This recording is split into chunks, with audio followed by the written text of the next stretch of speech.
Good evening. You're now with me, Shilch Macho, for TVS Nightline, and here are the headlines for tonight. The governor of Sarawak is regarded as an agent of harmony in Sarawak. New categories for the Sarawak Hornbill Tourism Awards SHTA 2024. And Miri is dubbed as one of the North's top 9 most popular natural destinations in Asia.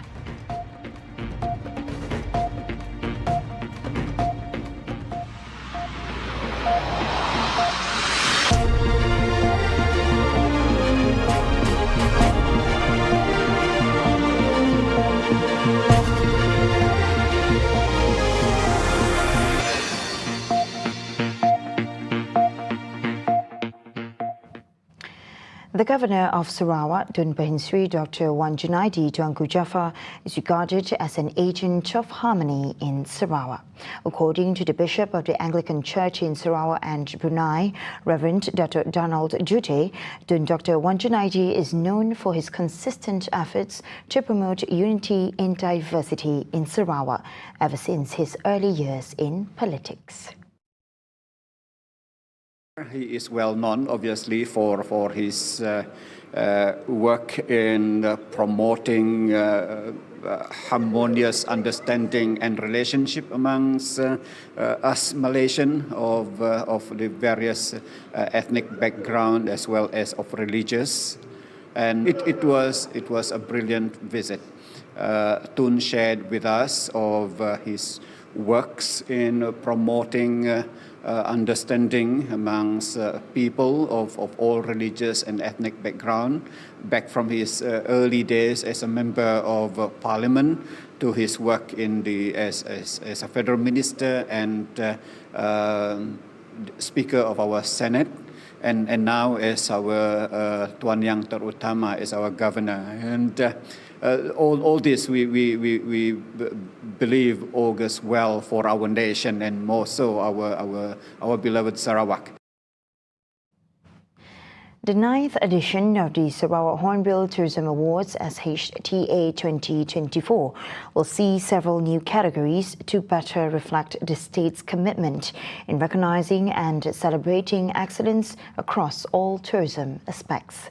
Minister of Tourism, Creative Industry and Performing Arts Sarawak, Dr. Sri Abdul Karim Rahman Hamzah, said the award ceremony, which will be held at Hikmah Exchange, will be officiated by Premier Sarawak, Dr. Pendiki Tan Sri Abang Johari Dunopeng. This year's award will feature the 8 main award categories with 28 subcategories.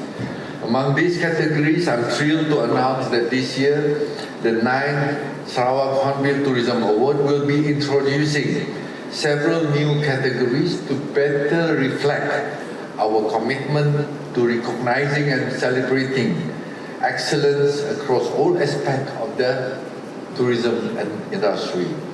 Examples of the new categories include spa and wellness, education and medical tourism, Sarawak Malaysia My Second Home program, or Sarawak SMM2H, as well as featuring best community-based tourism initiatives and special award for sustainability, etc. He said this when launching the Sarawak Tourism Quick Facts book on Monday. According to Karim, the latest awards information, which includes the nomination process, criteria, and nomination form, can be accessed online via the SHTA official website as follows. Noting that nominations for the SHTA will begin from March 25th to April 30th. The book is a yearly compilation of all facts, figures, and information showcasing Sarawak's performance throughout the year 2023, as well as the Ministry's calendar for tourism event for 2024 COE. In related matter, more than 200 events are scheduled to be held in Sarawak throughout 2024, covering sports, food and culture, and more. Despite that, Karim said only 88 events are featured in the calendar of tourism events 2024. Yang dikeluarkan tadi adalah mereka yang telah menghantar permohonan untuk mengadakan event-event tahun ini. Saya tahu jumlah event yang akan diadakan dalam kalender pelancongan jauh melebihi apa yang diletakkan dalam itu. Karena dalam satu tahun kita mengadakan ataupun kita meluluskan lebih daripada 200 event melalui kementerian. Kalau diletak dalam itu, karena kita perlu buat printing dan sebagainya. Still in the pipeline, penuh event-event yang lain termasuk pembikinan movie, termasuk sport event, termasuk food and culture event yang tidak tersenarai. Tapi kita akan adakan PC ataupun press conference as it goes. Apa-apa yang kita luluskan yang mungkin tidak masuk dalam kalender event, kita akan senaraikan semuanya satu persatu lah. Kadang-kadang tidak kesampaian, terlalu banyak eventnya. Miri was listed by travel booking website Agoda as one of the top 9 most popular natural destinations in Asia.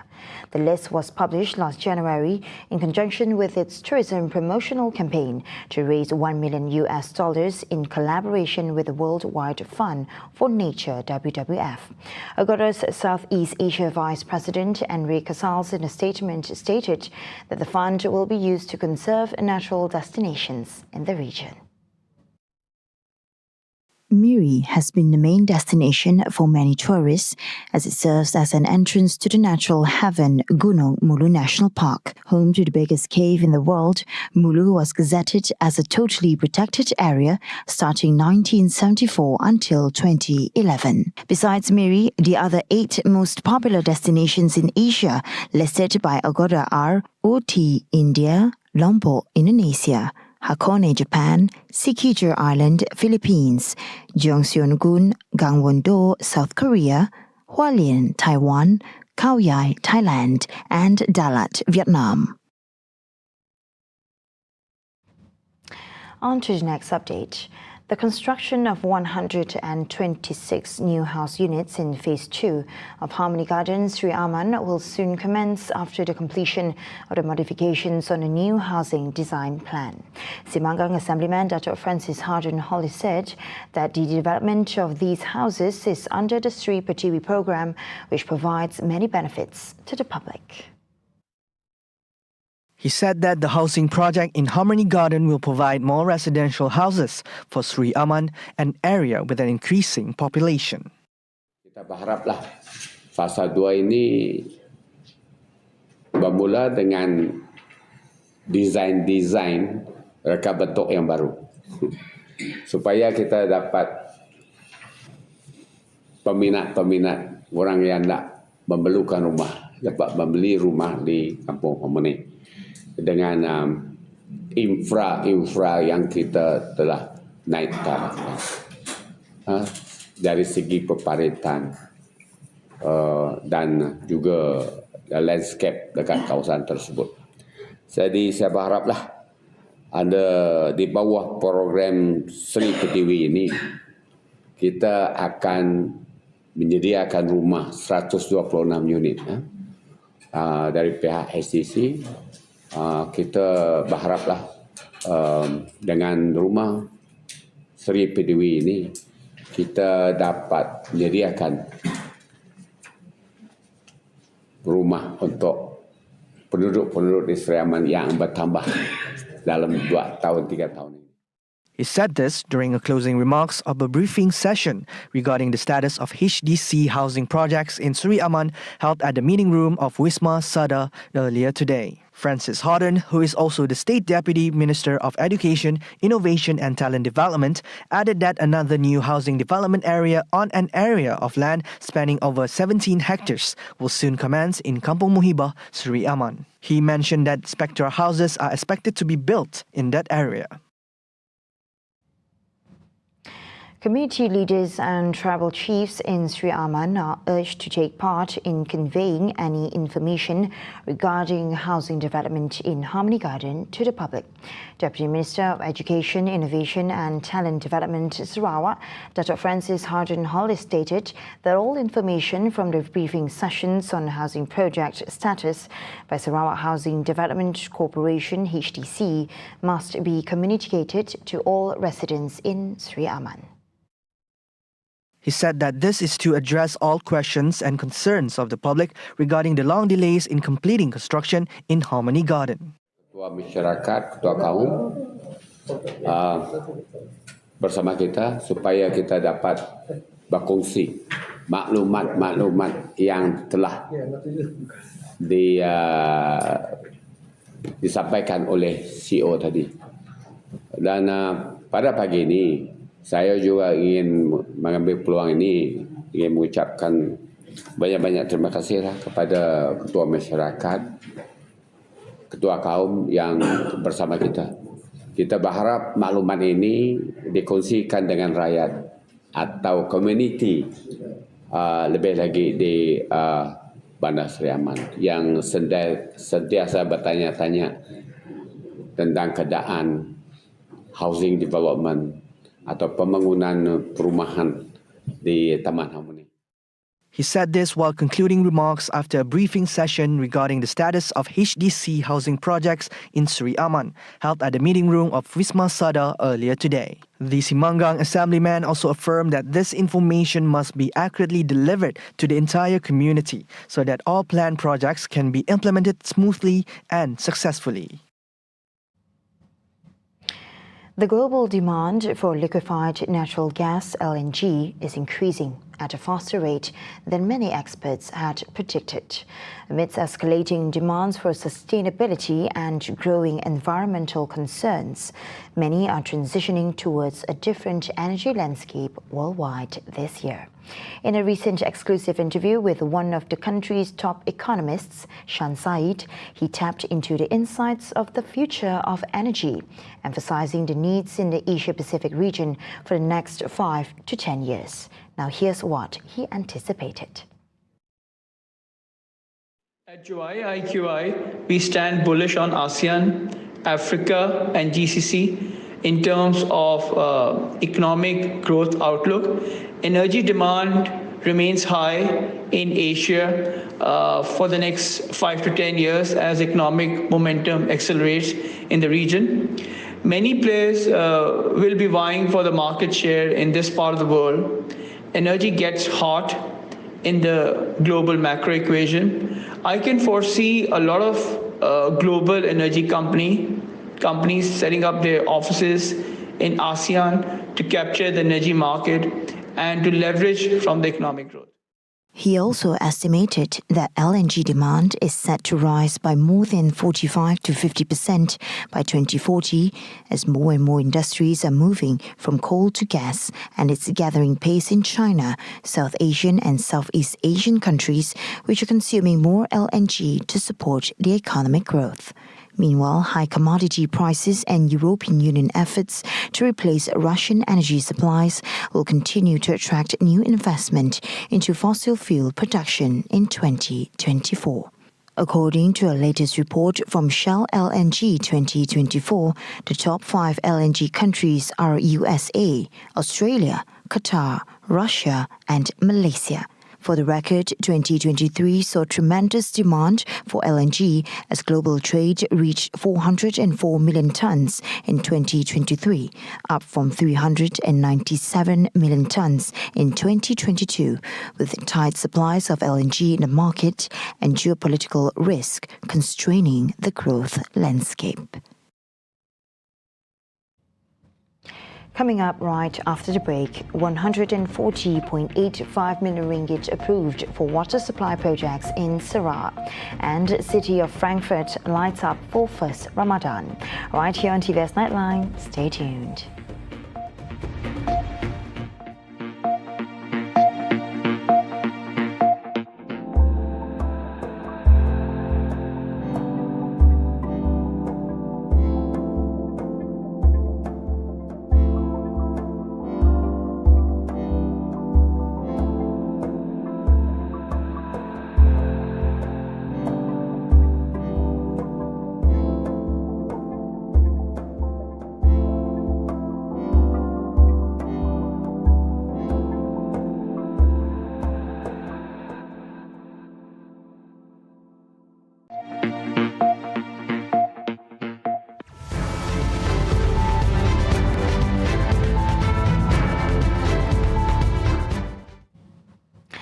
Welcome back.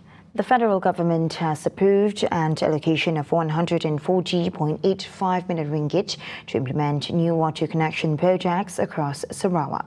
Deputy Prime Minister Dato Sri Fadila Yusof, in the ministry's winding up speech in Parliament early today, said the federal government is also committed to helping the governments of Sabah and Sarawak by funding resource and water supply projects under the 4th rolling plan of the 12th Malaysia Plan. Jemaah Menteri pada 27 Disember 2023 pula telah bersetuju meluruskan peruntukan sebanyak 300 juta secara pinjaman untuk menyelesaikan isu bekalan air di negeri Sabah. Kerajaan negeri Sabah juga telah meluruskan peruntukan sebanyak 163.5 juta ringgit di bawah rancangan Rolling Plan keempat rancangan Malaysia ke-12 bagi projek-projek sambungan. Furthermore, Fadila, who is also the Minister of Energy Transition and Water Transformation, Petra, said that the Sabah government can apply for funding under the upcoming rolling plan, base project plans, and needs to address water supply issues in their respective areas. Previously, Fadila explained that among the issues addressed by Petra are floods and drainage, water supply and sanitation, electricity supply, sustainable energy, as well as affairs concerning Sabah and Sarawak. Police have received 63 reports in connection to the insult to the Premier of Sarawak, Deputy Tan Sri Abang Johari Tunopeng. Home Minister Dato Sri Saifuddin Nasution Ismail said the police have opened an investigation paper under Section 4(1) of the Sedition Act 1948 and Section 233 of the Communications and Multimedia Act for offensive use of network facilities. Sirian secara khusus bertanyakan tentang adakah sudah dimulakan siasatan terhadap laporan polis yang dibuat kerana perbuatan menghina Yang Amat Berhormat Premier Sarawak. Jadi saya mengesahkan bahawa sejumlah 63 laporan polis telah diterima berhubung kenyataan dikeluarkan oleh Zul Amali Hussein yang menghina Premier Sarawak, iaitu Yang Amat Berhormat Datuk Patinggi Tan Sri Abang Haji Abdul Rahman Johari melalui aplikasi YouTube. Previously, the political secretary of the Premier of Sarawak, John Nigo, lodged a police report against an individual known as Boss Jabat, also known as Zul Amali Hussein, who rudely belittled Abang Johari. Tens of reports were also made across Sarawak, prompting Zul Amali to publicly apologize to Abang Johari.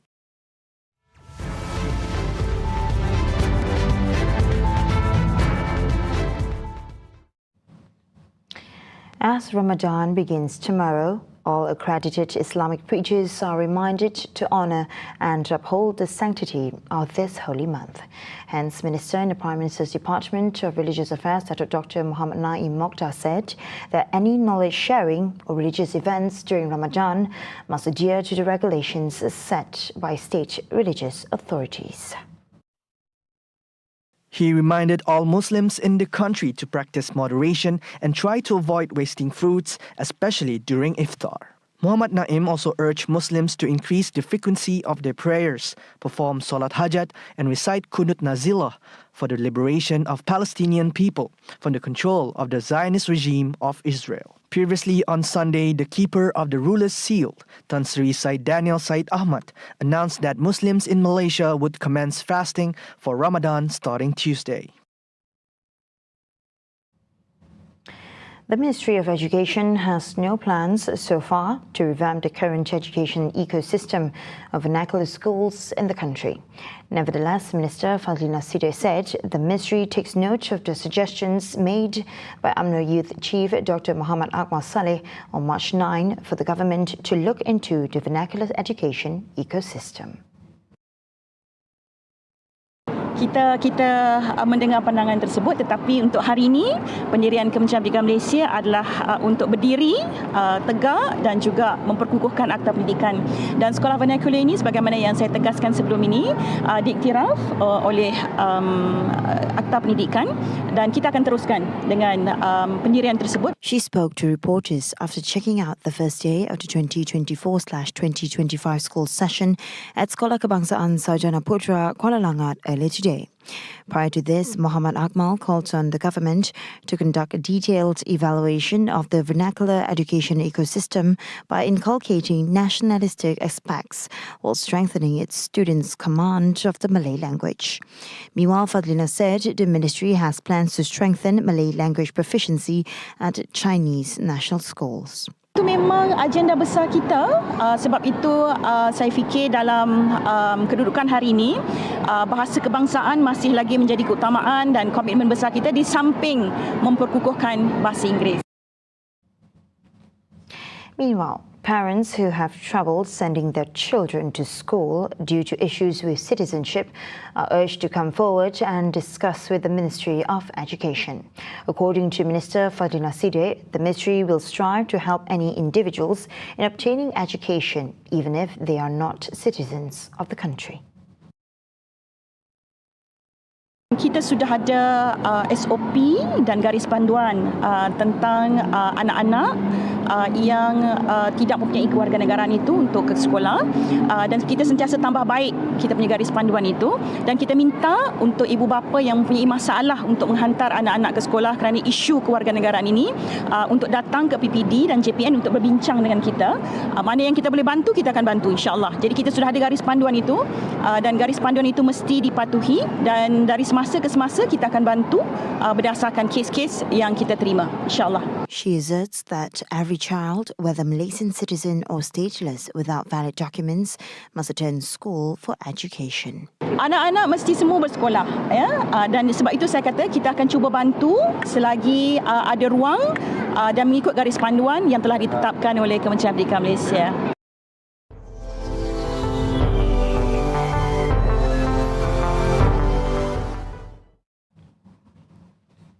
And now on to global affairs.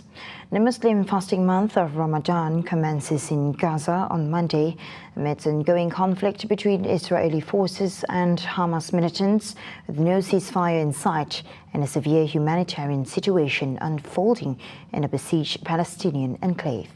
Aid organizations report that only a small portion of the necessary supplies to address basic humanitarian needs have been permitted into Gaza since October, when Israel imposed a near-complete blockade. Up until now, multiple countries, Jordan, the United States, France, Belgium and Egypt, have airdropped aid into northern Gaza. Meanwhile, the Cypriot non-governmental group Open Arms said that a boat is currently towing a barge carrying 200 tons of food. Its partner, the US charity World Central Kitchen, will subsequently unload the aid on Gaza's shores. However, the United Nations aid coordinator for the region has emphasized that increasing supply through land routes is the most effective method to deliver assistance to the territory's 2.4 million inhabitants. They are currently facing significant challenges in accessing northern Gaza for the delivery of food and other humanitarian aid. Meanwhile, the city of Frankfurt lighted up for the first time for the holy month of Ramadan on Sunday, and a sight that is rarely seen and a first for Germany. There was even a formal event being held where lights in the shape of stars, crescent moon and lanterns illuminate the Frankfurt city centre, lined with restaurants and cafes. Deputy Mayor of Frankfurt, Nages Iskandari Gunberg, described it as a beautiful gesture that stood for the peaceful coexistence of all people in Frankfurt. Das ist kein Geheimnis, dass in vielen Ländern der Welt viele Menschen, die anderen Religionen gehören, verfolgt werden. Die können ihre Religion nicht ausüben. Deswegen als Bürgermeister in der Stadt Frankfurt, ich bin stolz, in einer Stadt zu leben. Jeder kann seine Religion, seine Meinung haben. Jeder kann so leben aufgrund unserer Verfassung, unser Grundgesetz. Auf dieser Stadt, auf diesem Land bin ich sehr, sehr stolz. Frankfurt is one of Germany's major financial hub, with a population of more than 750,000 people, where about 100,000 Muslims reside harmoniously together. The idea to hang decorative lights in the busy city was brought by Frankfurt's councillor, Omar Shehata, who said the idea was inspired by an event in London. Und die Idee stammt eigentlich aus London, die haben wir kopiert als ich vor 2-3 Jahren in London war, habe ich gesehen, dass am Piccadilly Circus dort in der Innenstadt die Ramadan-Lichter angestrahlt werden vom Mayor von London höchstpersönlich und fand es eine sehr, sehr schöne Idee, dass wir das hier in Frankfurt machen und kopieren können. Und ich glaube, es ist einfach bis jetzt noch nicht durchgedrungen, dass sowas zu machen. The Frankfurt branch of Coordinating Council of Muslims welcomed the streetlights as a sign of appreciation and recognition of the cultural and religious diversity of its international city. For local Manishar Isar, the gesture was highly appreciated by the Muslim community in the city. And it really means a lot for all Muslims who are contributing to the development of Germany. I'm Muslim, and Islam is like a religion of peace, and I'm proud of being a resident of Germany and having such kind of celebrations of Ramadan. While the decorations were welcomed by many, it also received not so positive reactions, particularly from a regional lawmaker, Robert Lambro, who condemned the hanging of the decorations. Oppenheimer on Sunday dominated Hollywood's most prestigious prize, the Oscars, by winning 7 awards, including Best Picture and Best Cinematography, and earning its director, Christopher Nolan, his first ever Oscar statuette. The film bested American Fiction, Anatomy of a Fall, Barbie, The Holdovers, Killers of the Flower Moon, Maestro, Past Lives, Poor Things, and The Zone of Interest.